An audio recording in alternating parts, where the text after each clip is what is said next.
अस्सलाम वालेकुम नाज़रीन। जो तनख्वाहदार तबका है उसके बारे में कुछ बात करना चाहते हैं। ज़्यादती हो रही है उनके साथ, और पाकिस्तान में तनख्वाहदार तबका जो है प्राइवेट सेक्टर में भी और सरकारी भी बहुत बड़ी तादाद है उनके साथ क्या हो रहा है ये आपको हम दो बातें बताते हैं, उससे पता चल जाएगा। जो पार्लियामेंट है पाकिस्तान की, इसमें हाल ही में एक बयान दिया गया है, FBR ने दिया है, फेडरल बोर्ड ऑफ रेवेन्यू ने, टैक्स का सबसे बड़ा अदारा, वफाकी अदारा। उसने कहा है कि जो रकूम है तनख्वाह की वो बढ़ चुकी हैं और बड़ी ग्रोथ आई है। किस चीज़ में? तनख्वाहदार तबके से टैक्स की वसूली में इजाफा हुआ है। ये उन्होंने बड़ी खुशखबरी सुना दी।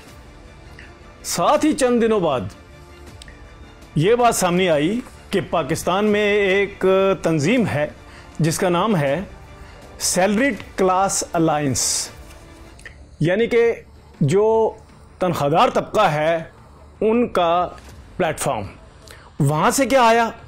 उन्होंने कहा है कि जनाब अली, आपने 2019 से लेकर 2025 तक एक हरकत की है, वफाक ने, मरकज़ी हुकूमत ने पाकिस्तान की। वो ये किया है कि तनख्वाहदार तबके से 2019 में 76 अरब रुपए का टैक्स लिया गया और 4 साल के बाद ही उससे 570 अरब रुपए का टैक्स लिया गया। ये उन्होंने एक रोना रोया है, और जाहिर है कि शायद इससे बड़ा रोना रोया भी नहीं जा सकता। यानी कि देखें अब आप के 500 अरब रुपए तकरीबन टैक्स बढ़ गया है 4 सालों में तनख्वाहदार तबके से। ये जो तनख्वाहदार तबका है, इससे आपको मालूम है कि अगर वो सरकार में भी काम कर रहे हो या प्राइवेट सेक्टर में भी, तो जो मालिक है यानी सरकार, या जो जहां आप काम कर रहे हैं तनख्वाह मिल रही है, या वो वाला प्राइवेट मालिक, वो एट सोर्स तनख्वाह काटता है। एक बंदे की तनख्वाह है 25,000 रुपये, और अगर उसका टैक्स वाजिब है तो मालिक उससे टैक्स काट कर हुकूमत को दे देता है। तो ये एट सोर्स टैक्स इसको कहते हैं। ये जो टैक्स है, इस टैक्स में वो तमाम चीज़ें शामिल कर देते हैं, इसको विद होल्डिंग टैक्स कहते हैं। इसमें वो तमाम चीज़ें शामिल करते हैं जो टैक्सेबल होती हैं। ये जो टैक्स है, इस टैक्स की वजह से जो तनख्वाहदार तबके को डज लग रही है, उसके बारे में कोई बात नहीं कर रहा। ना सियासी पार्टियां बात कर रही हैं, ना कोई तंजीमें बात कर रही थी। अब उनकी अपनी तंजीम एक अलायंस के नाम पे सामने आ गई है, अब उसने बात की है। अच्छा, तो ये मामला है क्या? जो टैक्स चोरी करने वाले जो हैं, टैक्स चोरी करने वालों की सजा जो है वो इस तनख्वाहदार तबके को मिल रही है। टैक्स कौन चोरी करता है? टैक्स वही चोरी करता है ना जो या तो रिटर्न ही फाइल नहीं करता, या फिर रिटर्न फाइल करके कम टैक्स जमा कराता है, जितना ड्यू टैक्स है उससे कम जमा कराता है, लिहाजा टैक्स चोरी हो गई। पाकिस्तान में तनख्वाहदार तबके को सबसे बड़ी जो डज मिली है वो मिली है इस चोरी करने वाले तबके से। क्यों? क्योंकि हुकूमत ने एक पॉलिसी बनाई है कि अगर कोई टैक्स चोरी कर रहा है और उससे टैक्स नहीं मिल रहा, तो जो IMF है वो कहेगा कि आपने, FBR को कहेगा आपने टैक्स का हदफ पूरा नहीं किया। वो हदफ पूरा करने के लिए क्या किया जाता है? तनख्वाहदार तबके से ज़्यादा टैक्स ले लो। यानी 2019 में उनसे लिया 76 अरब और 2025 में 24 में उनसे लिया 570 अरब। ये जो इतना बड़ा जो डज है, मैं डज का लफ्ज़ इसलिए इस्तेमाल करता हूं कि ये आम तौर पे समझा जाता है कि डज यानी नुकसान, यानी कि हमला, यानी कि जो उनके हुकूक जो हैं उनकी पामाली। अब हुआ ये है कि गुज़श्ता 7 साल से ये अमल जारी है कि अगर परचून फरोश टैक्स नहीं देता, जो कमर्शियल इनकम कमाता है वो टैक्स नहीं देता है, जो इंडस्ट्रियल इनकम कमाता है वो टैक्स नहीं देता या कम देता है। तो सारा मलबा डालो तनख्वाहदार तबके पर। ये 7 साल से इसमें इजाफा हो गया। वो क्यों? पहले क्यों नहीं था? पहले इसलिए नहीं था कि गुज़श्ता 7 साल में IMF और पाकिस्तान के दरमियान एक बहुत बड़ी लड़ाई पर्दे के पीछे जारी थी, और वो ये थी कि पाकिस्तान नहीं मान रहा था कि टैक्सों की शरह बढ़ाई जाए या मजीद लोग टैक्स नेट में शामिल किए जाएं। जब नहीं हो रहा था तो IMF ने कहा कि भाई आपको कर्जा हम कैसे दें, आप वापस कैसे करेंगे? आप पे बैंकों का कर्जा है, आप पे आलमी अदारों का कर्जा है, आप पे हमारा कर्जा है, आप पे वर्ल्ड बैंक का कर्जा है, आप पे चीन का कर्जा है, सऊदी अरब का कर्जा है। ये सारे कर्जे वापस किस तरह करोगे? तो उन्होंने कहा नहीं जी हम कर लेते हैं। और उन्होंने काम क्या किया? उन्होंने ये किया कि जो इनकम टैक्स है, जो बड़े बड़े लोग जो हैं, जो भारी तनख्वाहें लेने वाले लोग या सरकार में या बाहर, या फिर भारी इनकम कमाने वाले लोग जिनके कारोबार भी हैं, उनसे इनकम टैक्स नहीं ले पाए, तो उसकी भी डस किसको लगी? तनख्वाहदार तबके को। अच्छा, अब ये डस जो लगी तो ये जो तनख्वाहदार तबका है, इसमें जो सरकारी तबका है जो पेंशन लेता है, तो जब उसको पेंशन का टाइम आता है तो हुआ क्या कि IMF ने कहा कि यार ये तो तुम अजीब सी हरकत कर रहे हो। पाकिस्तान को कहा तुमने तनख्वाहदार तबके पर बोझ तो डाल दिया है, लेकिन ये पैसा तुम पेंशन में दे रहे हो।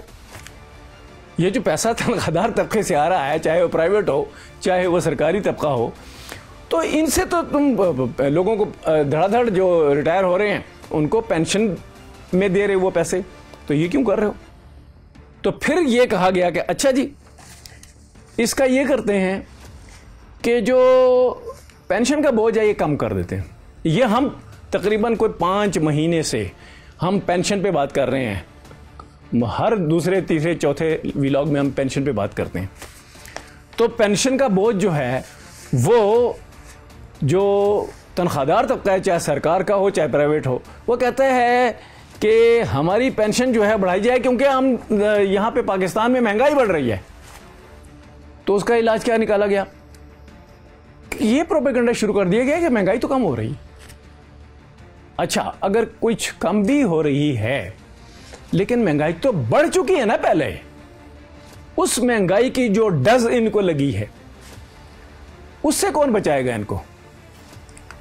तो पेंशन जो है इसका बोझ कम करने का जो फार्मूला है उस पे तकरीबन 3 साल से बात जारी है। कभी वो कुछ कहते हैं, कभी वो कुछ कहते हैं IMF को कि हम इस तरह कम करेंगे या उस तरह कम करेंगे। वो फार्मूले भी हम डिस्कस कर चुके हैं अपने व्लॉग में। अच्छा, अब सबसे अहम सूरत हाल है जो सामने आई है वो क्या है कि जो वाजिबुल अदा टैक्स है, वाजिबुल अदा टैक्स, उसी को वही अगर अदा ना किया जाए तो चोरी उसी को कहते हैं ना।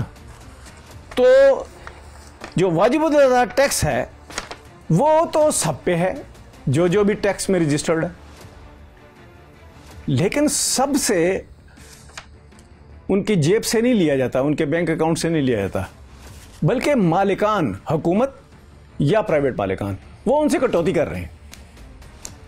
अब ये अभी तक, आज तक IMF से बात करते हुए उन्होंने ये नहीं कहा कि ये जो कटौती की जाती है एट सोर्स, जो तनख्वाह में से टैक्स काट लिया जाता है, उस पे आप कितनी रकम बढ़ गई है। तो पाकिस्तान ने क्या किया?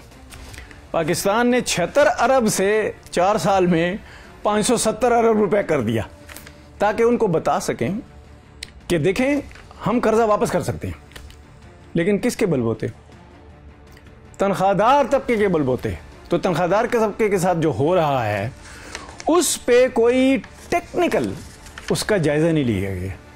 ना पाकिस्तान की हुकूमत ने लिया, ना IMF के साथ बातचीत में, अगर वो IMF कहता था कि टेक्निकल जायज़ा लो, तो ना उसमें कोई पेशरफ्त हुई कि इन पर भी बोझ कम रखें और उनसे ज़्यादा लें जहां वाजिबुल अदा रकूम जो हैं वो ज़्यादा हैं। इनकी तो कमाई ही बहुत कम है तनख्वाहदार तबके की। अच्छा, उनके लिए तो अगर आप ज़्यादा टैक्स ले लें तो महंगाई बढ़ जाती है। महंगाई बढ़ जाती है तो मार्केट बैठ जाती है, क्योंकि खरीदारी कम हो जाती है। अच्छा, ये जो आपस में बातें हैं पाकिस्तान के हकाम की और IMF हकाम की, ये किसी नतीजे पे आज तक नहीं पहुंची। और आगे आने वाला है बजट, जो तनख्वाहदार तबका है उस पर बोझ बढ़ता जा रहा है, जबकि इनकम और सेल्स टैक्स की चोरी बढ़ती जा रही है। और ये IMF कह रहे हैं कि इनकम टैक्स और सेल्स टैक्स की चोरी बढ़ती चली जा रही है। अच्छा, ना रियासत इस पे बात कर रही है हुकूमत, ना IMF इस पे बात कर रहा है कि भाई आप जो तनख्वाहदार तबके पे सारा बोझ डाल रहे हो वो बोझ कम करो, उसके लिए कोई पॉलिसी नहीं बनाई जा रही। अच्छा, परचून फरोशों और जो बड़ी इनकम वाले दीगर तबकात हैं उनके खिलाफ कोई हरबा भी कामयाब नहीं हो रहा, उनको ये हाथ नहीं लगा पा रहे। पर परचून फरोशों के पास तो ये है ना कि बहुत बड़ी उनकी स्ट्रेंथ है, वो हड़ताल पे जा सकते हैं। इनके पास क्या है? तो इन तनख्वाहदार तबके में से जो ब्यूरोक्रेट हैं, जो बड़े बड़े ब्यूरोक्रेट हैं जिनकी बहुत बड़ी पहुंच है, तो जो इनसे वसूली है उसको उन्होंने तरीके से रोक रखा है। और वो जो पाकिस्तान के बजट बनाने वाले हैं उनसे कहते रहते हैं कि भाईजान बजट में हमारे ऊपर कोई बड़ा हमला ना करना, IMF आपको तंग कर रहा है लेकिन हमें ना छेड़ना। अच्छा, एक दलील और भी आ रही है उनकी तरफ से कि भाई हमने अपने सारे पैसे बिजनेस में लगा रखे हैं, अगर आप हम पे टैक्स भारी लगा देंगे तो हम बिजनेस नहीं कर सकेंगे तो प्रोडक्शन नहीं होगी, जो परचून का सिलसिला है वो कमज़ोर पड़ जाएगा। इसका मतलब है नौकरियां ख़त्म हो जाएंगी, मुल्क में आमदनियां ख़त्म हो जाएंगी, लिहाजा हमें हाथ ना लगाएं। ये है वो सूरत हाल जिसमें आज हम बैठे हैं। अच्छा, अब चूंकि आगे नहीं बढ़ रही बात, जो इनकम टैक्स और सेल्स टैक्स में इजाफा नहीं हो रहा, तो जो मासूलाती प्लान है हुकूमत का, वो मासूलाती प्लान जो IMF को बताया है और वो मासूलाती प्लान जो अगले बजट में आएगा, वो नाकाम होता नजर आ रहा है। तो अब चारों तरफ से एक मसाइल की दीवारें खड़ी हो गई हैं कि आप तनख्वाहदार तबके से जो टैक्स ले रहे हैं वो एक ख़ास हद से ज़्यादा ले रहे हैं, उनकी जो क़ुव्वत ख़रीद है वो ख़त्म हो रही है, उसकी वजह से मार्केट बैठ रही है, और जो जिनसे टैक्स ज़्यादा लेना है, इनकम टैक्स और सेल्स टैक्स, उनसे आप ले नहीं पा रहे, तो रियासत भी फेल होती जा रही है इक़्तिसादी तौर पर। इस तरफ जो कमाई कर रहे हैं तनख्वाहदार तबका वो भी तबाही की तरफ जा रहा है, जो रिटेल सेक्टर है वो भी तबाही की तरफ जा रहा है, और मासूलाती प्लान नहीं बन पा रहा। और बजट जो है उसमें यह कमज़ोरी है कि मासूलाती प्लान अगर कमज़ोर हो जाए तो जो आपके पास पैसे आने होते हैं वो कर्ज़ा वापस करने के लिए, जो बैंकों से कर्ज लिया आपने, बहुत भारी कर्ज ले रखा है, तो वहाँ पे पैसे अदा करने होते हैं, वहाँ पे भी आप नाकाम हो रहे हैं। तो जो आने वाला बजट है इसमें तनख्वाहदार तबके के साथ क्या होना चाहिए, इसके साथ क्या होना चाहिए? या तो इनकी तनख्वाहें इतनी बढ़ा दो कि उनको टैक्स देते हुए दुख ना हो, यानी कि उनको टैक्स देते हुए कोई तकलीफ ना हो, वो अपना घर भी चला सकें, अपने बच्चों को भी पढ़ा सकें, और वो अगर ऐसा करेंगे तो मार्केट को भी चला सकें।